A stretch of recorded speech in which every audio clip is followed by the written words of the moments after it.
بسم اللہ الرحمن الرحیم۔ میں سید اسد اللہ آپ کی خدمت میں ہمارا موضوع نظام کے عنوان سے جاری و ساری ہے۔ گزشتہ نشست میں ہم نے یہ بات قرآن مجید کی روشنی میں یہ ہمارے علم میں آئی بات کہ وہ جو نظام ہے اس کو اللہ تبارک و تعالیٰ نے دین کے نام سے موسوم کیا ہے، اور مختلف سورہ روم، سورہ مومن اور سورہ توبہ کے اور سورہ آل عمران کی آیتوں کے حوالے سے ہم نے یہ جانا کہ یہ تمام جو ہے نظام جو ہے وہ دین ہے، اور پھر ایک وہ دائرہ رہ جاتا ہے جو انسان کا، انسانی معاشرے کا ہے، چاہے وہ انفرادی زندگی ہو یا اس کی خاندگی معاشرتی زندگی ہو یا پوری اجتماعی اور زندگی ہو انسان کی۔ ان تمام دائروں میں بھی انسان کا ایک نظام ہے۔ اب سوال یہ ہے کہ یہ نظام انسان اپنی مرضی سے خود متعین کرے یا اسی خالق کے متعین کردہ نظام کی اصول و ضوابط کی روشنی میں اپنے لیے نظام مرتب کرے۔ تو یہ دو دائرے ہیں۔ ایک دائرہ جو ہے وہ جو مان لینے کا ہے، وہ مومنین کا دائرہ ہے، وہ اطاعت گزاروں کا دائرہ ہے، اور ایک وہ دائرہ ہے جو اس کو مسترد کرنے کا دائرہ ہے، کیونکہ اللہ تبارک و تعالیٰ نے انسان کی تخلیق اسی بنیاد پہ ہی کی ہے کہ اسے اختیار دیا ہے کہ وہ مان لے تو اس کے لیے بہتر ہے، اور اگر نہ مانے تو پھر دنیا میں تو اسے جو کچھ ملنا ہے وہ تو مل لے گا، لیکن پھر اللہ کے پاس اس کے یہاں کوئی اجر اور کوئی انعام نہیں ہے، بلکہ اس کے برعکس سزا ہے۔ تو یہ ثواب اور سزا کے جو اصول ہے یہ تو بات کی بات ہے، اس پہ پھر ہم کبھی بات کریں گے، لیکن اولاً جو ہے یہاں پر یہ ہے کہ اللہ تبارک و تعالیٰ نے جو انسان کو اختیار دیا، اس اختیار کی بنیاد پر صرف اس نے ایک ہدایت انسان کے سامنے تمام رسولوں کے ذریعے سے رکھ دی اور کہا کہ قد تبین الرشد من الغی۔ ہم نے ایک رشد یعنی وہ سیدھا راستہ، اور ایک غی یعنی سرکشی یعنی اللہ سے بغاوت کا راستہ، یہ دونوں راستہ جو ہے ہم نے واضح کر دیا۔ تو جس نے وَمَن یکفر بالطاغوت، جس نے اس طاغوت کا، سرکشی کا، سرکشوں کا جو ہے کہ راستے سے انکار کیا، وَیُؤْمِن بِاللَّہ، اور اللہ کو مان لیا، اس سے جڑ گیا، تو یہ ایک راستہ ہے، ایک طریقہ ہے۔ اور دوسرا وہ ہے جو اللہ کے مقابلے میں جنہوں نے کہا کہ نہیں، ہم انسان اپنا نظام خود بنائیں گے۔ اور آج کے معاشرے میں یہ کشمکش زیادہ تیز ہے، زیادہ توانا ہے، زیادہ جری ہے۔ آج کا انسان مجموعی طور پر اس بات کا زیادہ دعوے دار ہے کہ انسان کے پاس اتنی عقل اور صلاحیت ہے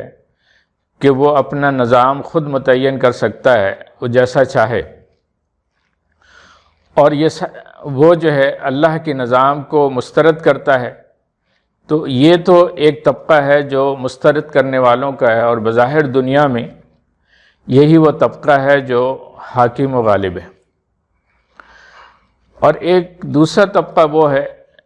جو آج کی دنیا میں بہت تھوڑے لوگ ہیں، وہ متقیوں کا راستہ ہے۔ یہ وہ لوگوں کا ہے جنہوں نے اللہ تعالیٰ سے صراط مستقیم کا راستہ مانگا، جس نے اللہ سے یہ وعدہ کیا کہ ایاک نعبد، ہم آپ ہی کی بندگی کرتے ہیں۔ تو یہ وہ لوگ ہیں جو یہ چاہتے ہیں، یہ اس پہ ایمان رکھتے ہیں، اس کے لیے کوشش و جدوجہد کرتے ہیں کہ جب ساری کائنات کا نظام اللہ کے حکم سے چل رہا ہے تو ہمارے معاشرے کا، ہماری زندگی کا، ہمارے گھروں کا، ہماری معاشرت کا، ہماری سیاست کا، ہمارے معیشت کا، ہمارے عدالت کا، یہ سارا نظام بھی اللہ کے حکم کے مطابق چلنا چاہیے۔ تو یہ وہ دو کشمکش ہیں، اور اس دو کشمکش کے نتیجے میں ایک تیسرا طبقہ پیدا ہوتا ہے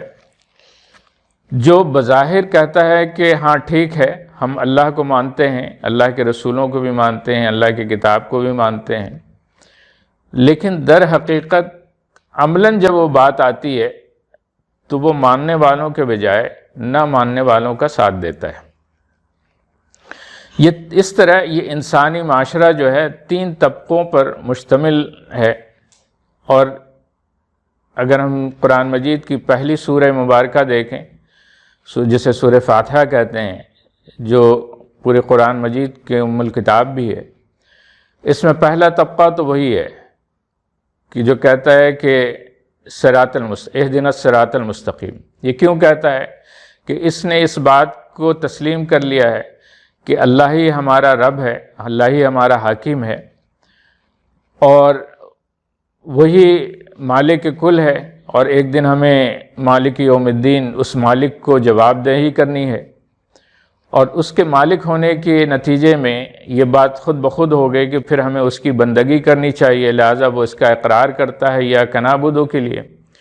اور ایاک نعبد کے اقرار کے ساتھ وہ اپنے رب سے یہ کہتا ہے کہ پھر یہ جو ہے اس بندگی کے راستے پر، یہ جو دین ہے جو تیرا، اس راستے پہ چلنے کے لیے ہماری مدد فرما، ہماری رہنمائی فرما۔ تو یہ جو مدد ہے ایاک نستعین کی صورت میں مانگتا ہے، اور پھر جو ہے وہ اہدنا الصراط المستقیم، وہ جو سیدھا راستہ ہے، وہ جو تاکہ وہ واضح طور پر جو ہے وہ اس راستے پہ چل سکے، اور پھر مزید اس پہ وضاحت کے ساتھ یہ کہتا ہے کہ صراط الذین انعمت علیہم، ان لوگوں کے راستے پہ جن پہ انعام نازل کیا گیا۔ تو یہ ایک طبقہ یہ ہے، اور دوسرا طبقہ وہ ہے جس پہ یہی مومن کہتا ہے کہ غیر المغضوب علیہم ولا الضالین، نہ کہ ان لوگوں کا راستہ جس پہ اللہ غضبناک ہے، چاہے وہ غضب اس دنیا میں ان پہ برپا ہو چکا ہو یا پھر مرنے کے بعد ہو، اور تیسرے وہ لوگ ہیں جو ضالین ہیں، جو گمراہ ہیں۔ اور اسی کی تفصیل جو ہے سورہ بقرہ کی ابتدائی 2 رکوع میں کیا گیا۔ پہلے 5 آیتوں میں